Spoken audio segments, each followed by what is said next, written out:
Pokemon Go just announced that they are having this throwback research event for basically the next month. From May 1st until June 8th, there's going to be a variety of throwback research events. Basically, each week of this whole event period is going to feature a different kind of theme. The first week is going to be, Gen 1, the Kanto region, and then the next week will be Gen 2, so on and so forth. Now, you're welcome to read all the details of the event yourself. In the description, I have the official post from Niantic. In this video, I'm going to be going over the highlights, the big things that I feel like you need to know during this event period, because, if you got like 20 different things going on, what are the things going on that actually matters? And there is one huge, massive thing going on that I'll touch upon, and that is Fire Punch Groudon. And if you want to reference any of the meta-specific stuff covered in this video, I do have a link in the description to Tyler's article on GamePress, the Throwback Challenge Meta Implications. It'll cover more details on some topics than what I'll cover in this video. This video might go over some different things than what's covered there, but link in the description to that article, definitely worth checking out. And to make things simple, I'll just go in order here. The first throwback challenge we have is the Kanto region. Yeah, and with the Kanto region,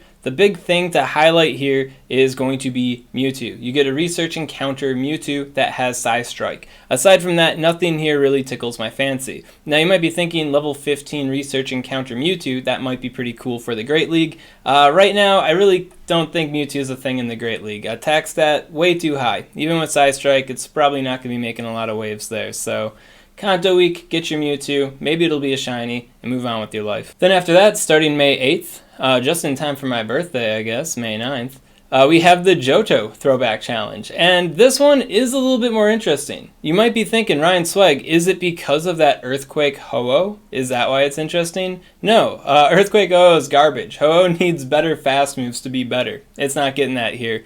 Is it the shiny Dunsparce? That is a good birthday present for the Swag Man. I would really appreciate getting a birthday Dunsparce. Maybe they could update its fast move pool as well. Dunsparce would be pretty baller if it had a better fast move, but that's not happening here, no. What's really cool about this event is that it has 2x Catch Stardust and 2x Raid Stardust bonuses. So if you are hurting for Stardust, I know we just had a 3x Stardust 6-hour period going on, right? Well, we got 2x Catch Stardust going on for an entire week. So that's pretty cool. You want to go out, do some light grinding, get a little exercise in, while social distancing, of course. Then yeah, get some Stardust. Pretty nice. Then we have the third throwback challenge, the Hoenn region.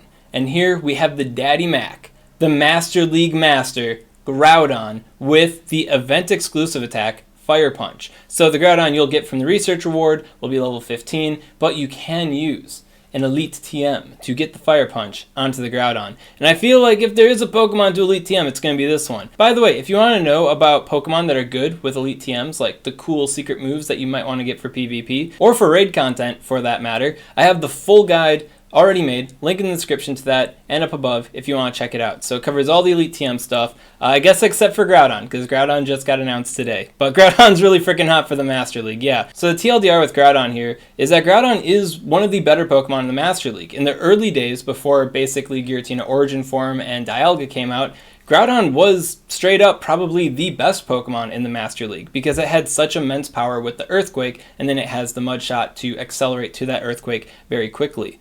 Well, problems arise, of course. Your opponent has a shield, they shield your Earthquake, then they clown you before you can get to your next Earthquake. Well, that's not very good. What would make Groudon really freaking good, a resurgence in Groudon's power, is if it had any move with a lower energy cost to help it bait its opponent and close out fights without needing to get to a really high energy cost charge move. And we got that now. We got Fire Punch. Fire Punch does exactly that. So Fire Punch versus Dialga there. Before, Groudon could only beat Dialga in the 0 shield and in the 1 shield. Well, now it can beat Dialga in the 2 shield. And in the 2 shield, you don't even have to bait. You can just go straight Fire Punch and you can beat Dialga with your Groudon. So that's pretty awesome. Now to make the other highlights for Groudon make a little bit more sense, I'm using my Master League simplified graphic. Basically, the core 5 here have the paper, scissors, rock, lizard, spot going on, and then the outer circles are anti-meta Pokemon. If you want this graphic to make even more sense to you, I definitely recommend checking out the Master League simplified video. Link up above and in the description. Goes through the step-by-step of all these different circles in the Master League, and you'll understand the Master League more than you ever had before. At any rate, what's going on with Groudon? Well, Groudon is in this bunch here, which are specific to countering Steel types and countering Dialga.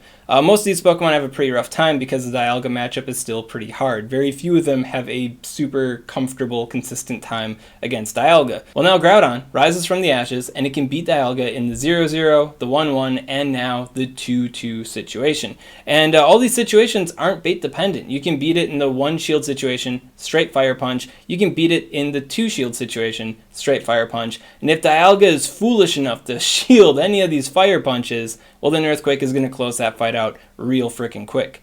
Another interesting thing too is you're using Fire Punch and it's neutral to Heatran here. Well, you can beat Heatran straight Fire Punch, which is just kind of funny because it's supposed to be this fire absorbing Pokemon in the main series games as its ability, but now it's getting felled by Fire Punch, which is a little goofy. Abilities in Pokemon GO Win. To digress, something that hurts this group a lot is the fact that Togekiss exists and the Giratina exists. The Giratinas, Togekiss, they kind of laugh at these groups and their efforts, depending on the Pokemon. Of course, like Garchomp's got Outrage, so these guys are a little bit wary about that. You know, cautious Giratinas up here. But most of them, for the most part, can laugh at Groudon. Well, Togekiss can no longer laugh at Groudon in the 1 shield situation. Straight Fire Punch can beat Togekiss, which means that there are now 2 Pokemon that Togekiss is technically supposed to beat that it needs to use 2 shields for. So if you're in the situation with Dialga and then they bring in their Togekiss, the Togekiss will be in the 2 shield situation, but now your Groudon has a whole nother frickin' shield to work with. And then if you got the vice versa, then Dialga has a whole nother shield to work with. A lot of Dialga counters here don't appreciate taking an unshielded Thunder right away, so that's pretty big on both sides. And then on top of that, because it does have the bait with the Fire Punch now, it has the possibility to beat the Giratinas in the 1 shield situation, which is also pretty nice. So Pokemon that usually threatened it before are no longer as big of threats now. Now, as far as the full meta implications of all this goes, I could rant on about it for like another 10-15 minutes, but that sounds like a whole nother video. So to keep the highlights of this event going on, I'm going to cut it off here, and I'll get back to it probably tomorrow, letting you know the full disclosure of Master League Groudon. So if you want to check that out, make sure to subscribe. One thing I will say is that stocks and steel types definitely going down here. Stocks and Kyogre and Dragonites, maybe a little bit Blue Tyranitar over here, going up. And I don't know what's going on with these guys. These guys were barely hanging on to begin with, but man. Now that's not the only cool thing that's going on in Hoenn. We also have Sableye hatching from 7km eggs, so if you still don't have a perfect Hundo Sableye to use in the Great League, this could be your route to get it. Of course, it's always better to try to get a lucky traded Sableye at a higher level to be maxed out. I mean, either way, the odds are going to be pretty difficult. The odds are higher if you do a lucky trade, technically. But however you get your Hundo, you're going to get your Hundo. And if you got the Dust, maybe a whole 2x catch Stardust week just happened. I don't know. Well, this could be your route to get it. And then, of course, they also have reduced hatching distance on eggs and then reduced distance for Buddy Candy, which is also pretty nice. Maybe you want to 2-move a Groudon all of a sudden and you don't have enough candy. Well, now it's half the distance to get that candy, and even less if you get it excited. Oh yeah, by the way, quick thing too, because I know you guys are going to ask, best buddy breakpoints on Groudon. I haven't seen any on them, and if they do exist, they probably don't matter at all. Like maybe like Mud Shot on Metagross, you're still going to be pounding it with Fire Punch now anyways, and it doesn't really seem to help or hurt the Dialga matchup, so yeah. For now, but if I find something else, I'll definitely include it in the full Groudon disclosure video that's coming out tomorrow. Then we have the next Throwback Challenge, the Sinnoh Throwback Challenge. And big thing to highlight from this is that there will be a research reward Cresselia that has the event exclusive attack Grass Knot. Now, several big things here. Big thing one is that this is a research reward Cresselia, so a level 15 Cresselia. In the past, if you wanted to get Cresselia into the Great League, you had to do some fancy trading in order to migrate it, and it could be pretty expensive because you want to do it with like good friends and great friends in order to up your chances to get the correct IV spread, so that's a lot of Stardust right there. Well, now you just get it, level 15, bam, Great League Cresselia, there you go.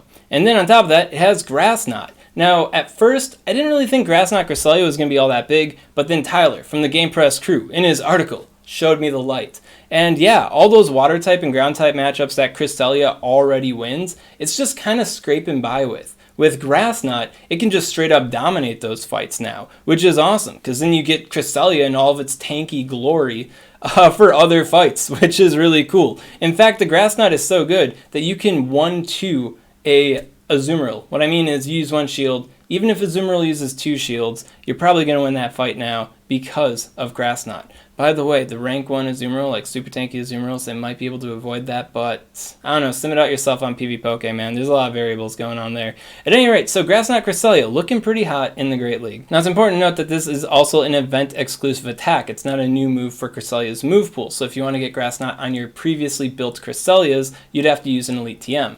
That said, you are just getting another Cresselia in the Great League, and it's an event move, so you could have 2 Cresselias, one with the event move, one with the other attacks, and I think that'd just be fine. Another hype thing about this Cresselia too, that's highlighted in Tyler's article, is if you have Grass Knot and Moonblast, you can actually beat Umbreon in the one-shield situation, which is something I've never expected a Cresselia of being able to do, so that's pretty cool. Umbreon's not super meta right now, but one day it might be, and now Cresselia has some toys to play with to flip that matchup. Now, is Grass Knot enough to make Cresselia like a super meta Pokemon in the Great League? Well, not exactly. I'd say Cresselia is roughly where it was before, maybe a little bit better than it was before, but ain't no Fire Punch Groudon, that's for sure. Definitely ain't no Fire Punch Groudon here. Beyond Cresselia, another cool thing with this specific week is the 7km egg pool. We are getting Shieldon, Riolu, and Gible. So if you don't have Garchomp already, don't have enough candy for that, don't have a good IV Gible, well, that is a route to that. If you don't have a Lucario built for every single league, because Lucario is a relevant Pokemon for all 3 leagues, oh hey, more Riolus to get more Lucarios. Why not? And then yeah, Shieldon, Bastiodon, super big Pokemon in the Great League. You want a better IV spread, and you can't do the lucky trade for it. Maybe you're going for IV spreads that you can't get with a lucky trade. Well, here's a route to that. Beyond that, nothing really stands out here, except for maybe Cherubi showing up in the wild. Does that mean that Cherums are going to show up in the wild? Because I need some more Sunny Cherums out here, and I'm not exactly sure if Cherubi's evolve into Sunny Cherums. I tried it in the sun, it didn't work out. I got 2 Overcast Cherums, and Cherum's pretty good, but Cherum wants some specific IV spread, so I hope this Cherubi thing means that there's going to be more Cherums when it's sunny outside, because it's been pretty dry lately. And then we have our final Throwback Challenge Event, which brings the release of many new Galar form Pokemon. We're getting Galarian Meowth, Galarian Zigzagoon, Galarian Darumaka, and Galarian Stunfisk. Now, I already did a video covering all the cool stuff to know about all these Galar Pokemon, so if you want super cool details on these 4 Pokemon and all the other Galar Pokemon that are to come in the future, I'll link up above and description into that video if you want to check it out. But if you want some highlights here, Galarian Linoon could be a really good Pokemon for the Great League, maybe more specifically for Cups, because Linoon has always been a good Pokemon for Cups. Now we have the dark type flavor added to it, so if the move pool is the same or if it changes, either way, Linoon, Galar form could be pretty cool. Then when it comes to Galarian Stunfisk, same idea as Stunfisk, except it's a steel type Pokemon now. So what does that mean for Stunfisk? Well, we'll have to see if there's a move pool change on the Stunfisk. It'll still have the spammy moves, maybe. They could change it up. I don't know. Will the steel type resistances make this Stunfisk better? Will the steel type weaknesses hurt it? Will the lack of stab on electric type attacks hurt it? We'll have to see. That I'm not 100% sure on yet. And then also it does say that you will be able to evolve these Pokemon, so Galarian Meowth will become Berserker, and then for Galarian Zigzagoon you'll get the Linoon. I don't know if we're going to get Obstagoon. So far I haven't seen Obstagoon show up in the data mines or in the Game Master or anything like that, but I think we might be getting the 3rd tier Obstagoon. And I really don't know what to think of it right now, but it could be an interesting Pokemon for the Ultra League, maybe even the Great League if it gets a cool moveset. And then we also have Galar Darumaka evolving into Galar Darmanitan, which sounds pretty hype at first if you remember the Zen form of Darmanitan, Galar form, the crazy snowman, best fire and ice type attacker in the whole game, so that's pretty cool, but that's the Zen form. So this will be evolving into the base form. So it is candy for when the Zen form does maybe inevitably come out. Some people say it won't happen. I think it will, inevitably. But don't get too hyped right away, because this evolution here won't be the crazy snowman, unfortunately. And then another thing happening with this event is that we're getting another Genesect research. So the one that we paid for, which was supposed to be like a cool exclusive access to a Great League Genesect, well, now we got a free one, which is pretty nice for people that didn't want to spend their money on Genesect. So far, no word on if Technoblast is coming out or how Technoblast is going to behave in Pokemon Go, but we do know that Technoblast is on Niantic's mind because it was found in the game data. We don't have a data mine on it, we don't know the stats, but it's there. Maybe it'll be there for as long as Precipice Blades has been there and unutilized, but I think we can be expecting it sooner than later. And then bigger than all of this nonsense, we get Professor Willow's glasses as an exclusive avatar item. I've been rocking the 3D shades ever since they came out, but I might be rocking some new eyewear once I get this hot number. Now, one other interesting thing that you might overlook right away is the timing of the final Throwback Challenge. All the other Throwback Challenges have been seamless, like one will end on May 22nd, the next one will begin right away on May 22nd. Well, there's a gap for the final one. We got May 29th, fast forward, June 3rd. So what's going on over that window of time? Maybe it's another event. Maybe we'll finally get Aeroblast Lugia. Who knows? I guess we'll find out in the future. But mark your calendar. And that covers all the big highlights for the Throwback Challenge event in Pokemon Go. A whole month of events. Well, what's cool about them? Well, now you should be aware. Now, if you want to reference any of the meta implication information from this video, make sure to check out that article on GamePress. Definitely highlights some extra stuff than what I covered here. Of course, here I covered a couple extra stuff myself, so both is good. Check out the article. And of course, if you have any questions on this content, comment below, let me know what's up, and I'll be happy to help you out. And if you enjoyed this content, you want to see more like it, maybe you want to know the full extra details of the Fire Punch Groudon in the Master Leagues, its pros, its cons, how to work with it, how to beat it. Well, make sure to subscribe to SwagTips, man. SwagTips. I'd also like to give a special shout out to these patron supporters. If you want to support the Swagman on Patreon, link in the description to that. If you don't have Lucario, Lucario built for every single league, because Lucario is kind of a relevant Pokemon for every single league. Wow. So if the move pool is the same, or if the move pool changes, wow. Maybe we'll finally get Aeroblast Lugia